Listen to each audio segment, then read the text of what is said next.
O que a Bíblia fala sobre o adultério e como Jesus lidou com esse tema é o que nós vamos analisar no estudo de hoje, agora no programa Escola Bíblica. Começando mais um programa Escola Bíblica aqui pela TV Novo Tempo, o canal da esperança. Como é que você está passando sua semana? Esses primeiros dias do mês de janeiro, como é que estão as coisas aí na sua casa? Como é que estão os seus planos, seus projetos para esse ano? Está muito claro já para você, ainda dá tempo, hein? Ainda dá tempo de você se organizar, de você propor, de reunir a sua família, de vocês juntos planejarem os objetivos para 2025. E eu quero te sugerir que entre esses objetivos, esses planos, não esqueça, o Senhor deve ser o primeiro, crescer espiritualmente, de forma individual e ter planos familiares para que vocês cresçam. Terem um momento de culto juntos, momentos para vocês dialogarem. É importante que a gente procure sempre oferecer o melhor para o nosso convívio familiar, para os nossos filhos, mas não esqueça que o que melhor podemos oferecer para eles é estarmos junto com eles, meditando, crescendo no conhecimento da palavra. Por isso, nós aqui da Novo Tempo queremos te motivar a pedir a sua revista Esperança para que você estude junto, para que você medite junto. E nessa temporada estamos estudando a revista Esperança Entre Família, temas que estão relacionados ao contexto familiar. Ligue agora e peça a sua revista Esperança Entre Família. Qual é o telefone? Anota aí, ó, e vai ligando para a gente. 0 operadora 12, 0 operadora 12, 21 27 31 21. 0 operadora 12, 21 27 31 21. Você também pode mandar uma mensagem pelo WhatsApp. Só você escrever, eu quero a revista Esperança. É o 129 82 44 44 49. 129 82 44 44 49. Eu tenho a certeza que vai ser uma grande bênção. Olha, nós vamos hoje começarmos, né? A conversar um pouquinho, porque semana que vem a gente vai continuar a lição número 10, adultério e divórcio, o que a Bíblia nos ensina sobre isso. Sempre é um tema muito delicado, é um tema muito sensível, mas um tema de suma importância. Nós fazemos reflexões. Por que o Senhor disse, por que o Senhor deixou um mandamento que nós não deveríamos nos envolver intimamente com uma pessoa fora do compromisso do casamento? Por quê? Qual era o objetivo? E você vai ver que o Senhor sempre deseja o melhor. Vamos orar para meditarmos na palavra de Deus, refletirmos e tomarmos decisões para que o nosso lar seja protegido das consequências de uma traição. Vamos orar? Pai do céu, obrigado porque estamos juntos para estudar a Tua palavra. Obrigado porque o Senhor orienta, o Senhor revela, o Senhor mostra a pessoas para que projetos sejam desenvolvidos como essa revista, para que as pessoas conheçam mais da Tua palavra e dos planos que o Senhor tem. Obrigado porque nós estamos tendo a oportunidade de estudarmos os Teus planos para a nossa família nesse primeiro mês deste novo ano. Que a Tua bênção esteja sobre cada casa, que a Tua bênção esteja sobre cada família. Eu clamo por isso, em nome e por amor de Jesus. Amém. Vamos lá, não esqueça, peça a sua revista Esperança. Eu não citei, mas aqueles que assistem o programa normalmente sabem que as revistas Esperança, elas são distribuídas sem nenhum custo para os nossos telespectadores. Então você pode pedir sem nenhum custo, você vai receber aí na sua casa. Você só vai preencher um cadastro e fique tranquilo, você vai receber aí. Elas são sem nenhum custo, porque já tem o patrocínio dos nossos Anjos da Esperança. Vamos meditar na palavra de Deus, vamos conversar um pouquinho sobre esse tema, que é o tema do adultério. É a lição número 10, vai trabalhar adultério e divórcio. Hoje e amanhã eu vou trabalhar o tema do adultério e depois nós vamos aprofundar na segunda e na terça o tema do divórcio, tá? O adultério é a violação, aqui uma breve definição, do compromisso de fidelidade num relacionamento conjugal. Então é um compromisso que eu tenho de fidelidade. Um ato de infidelidade quebra a exclusividade sexual e emocional esperada entre os parceiros no casamento. Então, quando eu estou violando esse compromisso de fidelidade, estou sendo infiel, me envolvendo intimamente com outra pessoa, eu estou cometendo o adultério. Agora, embora o conceito bíblico básico de adultério envolva a infidelidade sexual, a gente vai ver isso no texto bíblico, em muitos casos ele também é entendido de forma mais ampla, incluindo comportamentos ou sentimentos que comprometam a confiança e a lealdade no relacionamento. O Senhor vai, no Novo Testamento, no discurso, no Sermão do Monte, o Senhor vai ampliar, o Senhor vai dar uma visão espiritual e o Senhor vai dizer que aquele que olha com intenção impura para uma mulher, esse já cometeu adultério com ela. E a gente vai explorar um pouquinho isso. Agora, quando a gente vai falar, né, do mandamento, a gente vai ver que inicialmente, primariamente, o mandamento está trabalhando a ideia de o envolvimento, a declaração, o envolvimento íntimo com alguém, o ato sexual. E Jesus vai ampliar essa ideia. Vamos lá, vamos na sequência para que a gente entenda. A Bíblia trata do adultério em várias passagens, condenando como pecado e destacando a importância da fidelidade no casamento. Ainda que a gente apresente sempre o mandamento um aspecto negativo, no fundo o mandamento dado tem uma visão positiva.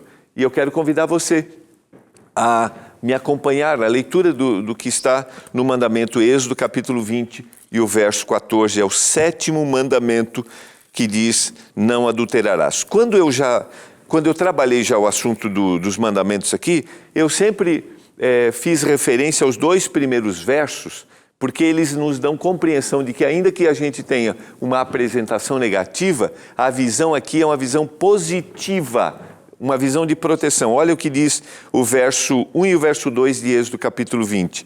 Então falou Deus todas essas palavras. Eu sou o Senhor seu Deus, que te tirei da terra do Egito, da casa da servidão. E agora ele vai começar a citar os mandamentos.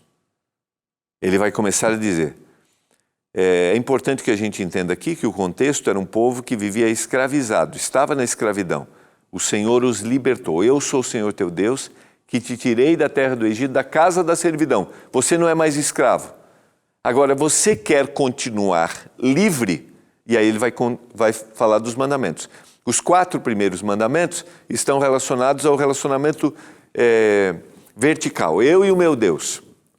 E do 5º ao 10º mandamento está relacionado ao meu relacionamento horizontal. Então é eu e Deus, do 1º ao 4º. Se eu quero ficar livre, eu vou obedecer, vou fazer isso. Se eu quero continuar livre nos meus relacionamentos, eu vou fazer isso. E lá no 7º mandamento está, não adulterarás. Ou seja, se eu quero continuar em liberdade nos meus relacionamentos, neste caso, no meu relacionamento com o meu voto de fidelidade ao casamento, ou mesmo num momento de namoro, por exemplo, se eu quero ter liberdade para construir um relacionamento que seja um relacionamento forte, um relacionamento comprometedor, a Bíblia diz que eu não devo ter intimidade sexual com essa pessoa.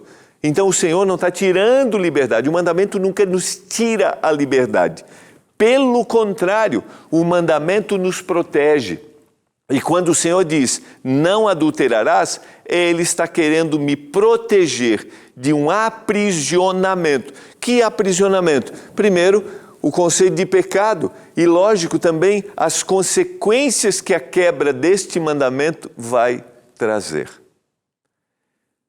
Você consegue ter esta percepção de que a proibição, o não ter intimidade fora do contexto do casamento é uma forma do Senhor proteger você? Talvez eu estou falando para você que já viveu as consequências de trair ou de ser traído. E você entende isso. Você sabe o que isso significa. Você sabe o que significa quebrar este mandamento e agora estar prisioneiro de uma situação extremamente desagradável, com consequências terríveis para o contexto familiar. Talvez para muitas pessoas, falar sobre isso hoje, numa sociedade em que a intimidade sexual, ela deve ser livre, não há um compromisso de vida, pode ser sem significado, pode ser até assim uma coisa ultrapassada, mas eu quero dizer uma coisa com todo carinho para você. O plano do Senhor, o plano de Deus, é um plano que se perpetua, é um plano eterno. O Senhor nos criou, o Senhor sabe a necessidade do compromisso, o Senhor sabe o que está por trás do comprometimento de ter a intimidade com aquela pessoa que eu sou casado e somente com esta pessoa. E se Deus nos criou e Deus sabe disso, e Ele disse não faça, eu quero te chamar nesse momento, abrir o seu coração e estar atento ao que o Senhor está dizendo. Se eu estou falando para você que sabe dessas consequências, que você pense. Se eu estou falando para você que está vivendo isso, que viveu isso, eu te convido a entregar a sua vida ao Senhor Jesus. A gente vai trabalhar um pouquinho mais isso amanhã, mas vamos conceituar um pouco mais aqui para a gente entender. Mas vamos dar um olhar, vamos colocar o olhar que o Senhor desejou. Eu sou o Senhor teu Deus, que te tirei da terra do Egito para te dar liberdade. Esse mandamento expressa a vontade de Deus para que casamentos sejam protegidos pela fidelidade e o respeito mútuo entre os cônjuges. Esse é o objetivo do Senhor. E lá em Provérbios capítulo 5, verso 15 a 21, que é um texto maravilhoso, o Senhor vai, através do sábio, dizer como deveria ser desfrutado, como deveria ser prazerosa a intimidade com quem? Bebe a água da tua própria cisterna e das correntes do teu poço. Derramar-se-iam por fora as tuas fontes e pelas praças os ribeiros da tua água. Seria fora do compromisso que você tem? Seja para ti somente e não para os estranhos contigo. Seja bendito o teu manancial e alegra-te com a mulher da tua mocidade, corça de amores e gazela graciosa, a linguagem poética bíblica. Sacia em ti os seus seios em todo o tempo e embriaga-te sempre com as suas carícias. Com quem? Com quem deve ser desfrutada a intimidade sexual? Com aquela pessoa que você tem um compromisso para a vida, com o seu cônjuge, para aquela pessoa que você foi diante de Deus e pediu a bênção, para aquela pessoa que você assumiu o seu compromisso legal diante das leis do seu país, com aquela pessoa que você assumiu um compromisso social. Perceba que o Senhor deseja que homem e mulher tenham prazer na intimidade sexual. Mas o Senhor diz, é com a sua esposa, é com o seu esposo, porque, filho meu, andaria cego pela estranha e abraçarias o peito de outra? Porque os caminhos do homem estão perante os olhos do Senhor e Ele considera todas as suas veredas. O Senhor tem um olhar para tudo que você faz, para tudo que eu faço.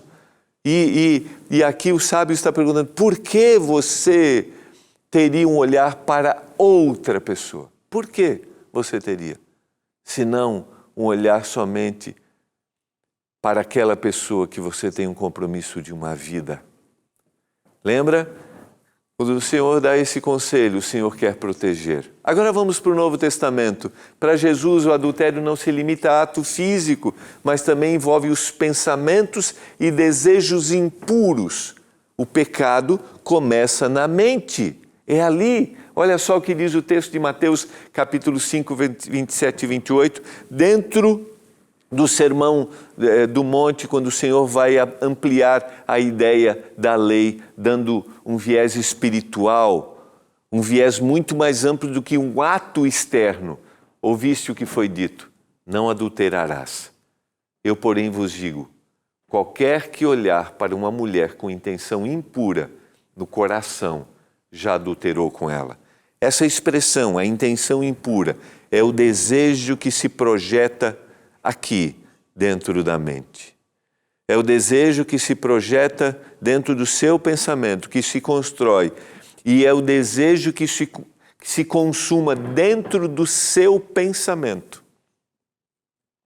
É ali. É ali que você e eu podemos cometer um pecado. E esse pecado pode ficar somente num estado mental. Pode não ser um ato público, mas a possibilidade de se transformar num ato público se torna ainda maior. Dá para entender? Aí você me pergunta, pastor, o que eu faço se eu tenho esses pensamentos? O que nós devemos fazer quando nós cometemos um pecado? Nós devemos ir diante do Senhor, devemos clamar pelo seu perdão, nós devemos confessar o nosso pecado. Eu confesso, eu clamo, Senhor, por favor, purifica a minha mente, purifica os meus pensamentos. Eu confesso os meus pecados, eu clamo pelo perdão e agora eu me arrependo de tudo que fez. E a palavra arrependimento é mudar de direção. Eu procuro agora o poder do Espírito Santo para que esse meu pensamento seja controlado, porque o verdadeiro arrependimento vai gerar também o abandono. Fica claro isso para você? Então, para o Senhor Jesus, o Senhor amplia, o Senhor está dizendo, não adulterarás, está confirmando o que foi revelado, o que está em Êxodo capítulo 20, verso 14. Mas o Senhor agora está ampliando, dizendo assim, cuide da sua mente e dos seus pensamentos. Eu quero concluir com essa breve história que está em São João capítulo 8, e eu convido você, o evangelista, vai fazer uma descrição de uma mulher apanhada em adultério. São João, o capítulo 8, essa história, só estou abrindo a minha Bíblia aqui, essa história ela é descrita somente pelo evangelista João, lembrando que sempre João está preocupado em mostrar não somente o que aconteceu, mas o diálogo que acontece de Jesus com aquele personagem. Jesus, entretanto, foi para o Monte das Oliveiras. De madrugada voltou novamente para o templo, e todo o povo ia ter com ele, e assentado os ensinava. Os escribas e fariseus trouxeram à sua presença uma mulher, surpreendida em adultério, e fazendo-a ficar de pé, no meio de todos disseram a Jesus, Mestre, esta mulher foi apanhada em flagrante adultério. Sabe que esses religiosos, especialistas na lei, sempre procuravam colocar Jesus em situações que o constrangesse, como ele seria constrangido no sentido de o que ele vai fazer diante dessa situação. Porque a lei de Moisés, na lei, mandou Moisés, diz o verso 5 e 6, que tais mulheres sejam apedrejadas. Tu, pois, que dizes? Isto diziam eles tentando para terem de que o acusar. Mas Jesus, inclinando-se, escrevia na terra com o dedo. Vejam só o que Jesus vai fazer diante desse cenário. O que o Senhor vai dizer? Qual era a orientação do Antigo Testamento? O que disse na lei?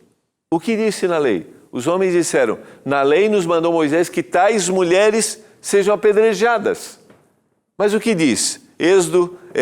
Levíticos capítulo 20, verso 10. Se um homem adulterar com a mulher do seu próximo, será morto o adúltero e a adúltera. Esta era a orientação da lei. A pergunta ou a indagação daqueles religiosos especialistas deveria ser feita: onde está também aquele que adulterou com ela? Onde está? Porque a lei diz que os dois deveriam ser apedrejados. Nós já falamos um pouquinho sobre isso. No ambiente social, cultural que o Senhor Jesus viveu, muitas vezes a mulher era tratada de forma inferior e o homem de forma superior. E aqui estão privando o homem das consequências conforme a lei, tá?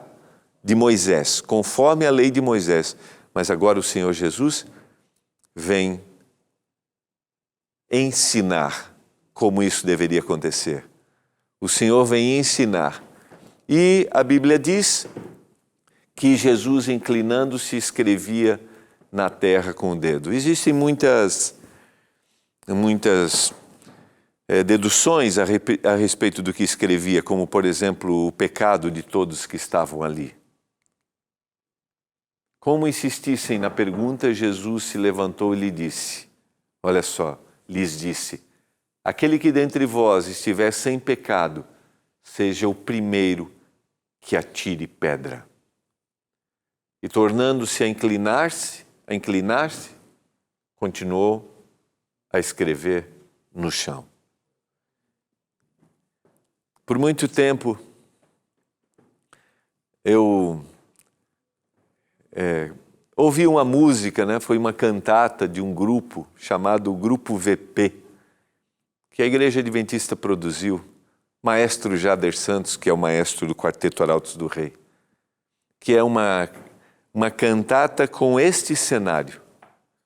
Quando o Senhor olha e diz, quem estiver sem nenhum pecado, quem estiver, Jesus está dizendo assim, vocês são dignos de atirarem a primeira pedra? Vocês são dignos?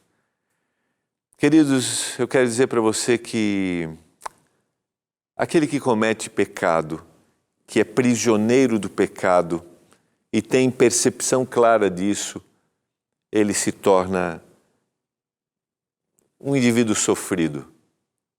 Aquele que comete adultério, que tem percepção clara disso, ele sabe do aprisionamento e da dor. E o público que vê este cenário, você que vê esse cenário, eu que vejo esse cenário, como eu trato aquele que errou, aquele que cometeu adultério? Como eu trato? Olha o que diz o texto. O texto é marcante, a história é conhecida para você se você lê a Bíblia normalmente, mas ouvindo eles essa resposta e acusados pela própria consciência, foram se retirando um por um, a começar pelos mais velhos até os últimos, ficando só Jesus e a mulher no meio onde estava. Todos se foram. E olha o que Jesus faz. Jesus é surpreendente. Sempre Jesus é surpreendente. Erguendo-se Jesus e não vendo a ninguém mais além da mulher, perguntou-lhe, mulher, onde estão aqueles teus acusadores? Ninguém te condenou? Respondeu ela, ninguém, Senhor. Então lhe disse Jesus, nem eu tampouco te condeno.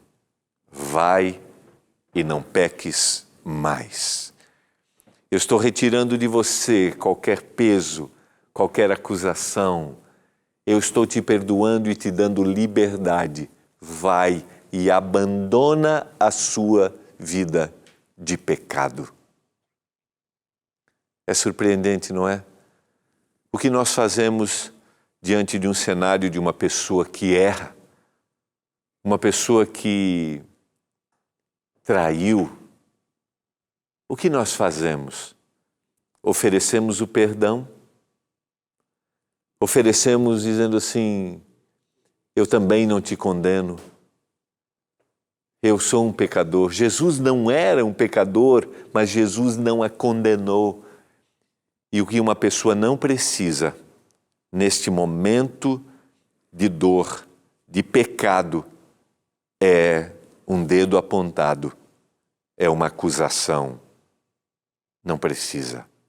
Precisa do perdão. Estamos dispostos a oferecer o perdão, embora nenhuma relação esteja livre dos desafios, quando ambos os parceiros se comprometem com a honestidade, a transparência e a manutenção de um vínculo saudável, é possível reduzir significativamente o risco de infidelidade. E a minha pergunta para você hoje é: você está disposto a se comprometer junto com seu cônjuge nesse vínculo de fidelidade, de comprometimento? Não é simples, não é fácil, mas é possível. E eu quero convidar você, se aí dentro da sua mente você já tem pensamentos, você tem um olhar de desejo para alguém que não seja sua esposa, não dê brechas, não abra caminhos, peça para o Senhor purificar o seu olhar e seja fiel. Eu quero convidar você a se comprometer junto com seu cônjuge à fidelidade. E se você errou, peça perdão para o Senhor e siga a sua vida de comprometimento, de fidelidade a Deus e com aquela pessoa que você vive. Eu quero orar por isso nesse momento. Você deseja que o seu lar seja protegido contra as investidas do mal, da traição? Pai do céu, o Senhor conhece aquela pessoa que está nos assistindo agora. O Senhor sabe os desafios que essa pessoa tem, talvez pessoas que lutem para serem fiéis. Eu clamo, meu Deus, dê forças pelo poder do Espírito Santo, que o Senhor purifique, que o Senhor perdoe se essa pessoa errou, que nós não sejamos acusadores, mas sejamos aqueles que estão dispostos a oferecer o perdão. Eu clamo por isso, meu Deus, em nome de Jesus. Amém. Foi muito bom estarmos juntos. Não esqueça, peça a sua revista Esperança entre Família. Estamos estudando a lição número 10, Adultério e Divórcio. Eu quero convidar você, amanhã estarmos juntos mais uma vez, mas eu também quero te convidar a procurar a igreja adventista mais perto da sua casa. Entre no site encontreumaigreja.com. Descubra, você será nosso convidado. Vamos juntos estudar a palavra de Deus. Vamos juntos tornar a nossa família aquele lugar de felicidade, aquele lugar em que a gente tem vontade para voltar. A gente se vê amanhã. Tchau.